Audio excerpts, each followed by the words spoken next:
തൂണിൽ ഓരോ ശില്പം വരും. യക്ഷിയോ നർത്തകിയോ എന്തെങ്കിലും. നന്നായിരിക്കില്ലേ? അഷ്ടലക്ഷ്മി ആവും നല്ലത്. സൗകര്യത്തിന് 8 തൂണുകളുണ്ടല്ലോ. അഷ്ടനായികമാരും ആവാം. പക്ഷേ അതിന് തമ്പുരാട്ടി കുറച്ചുകൂടി സൗകര്യങ്ങൾ ചെയ്തു തരേണ്ടി വരും. മരം ഇനിയും വേണോ? കല്ലും മരമൊന്നും അല്ല. പിന്നെ തമ്പുരാട്ടി ഇടയ്ക്കൊക്കെ ഇവിടെ വന്ന് നിന്നാൽ.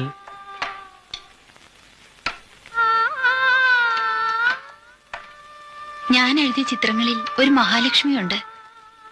വേണമെങ്കിൽ കാണിച്ചു തരാം. കാണാം. ചിത്രമെഴുത്തും ഉണ്ടെന്നറിയാം. ഈ മുഖം കുത്തുന്നതാവും എളുപ്പം.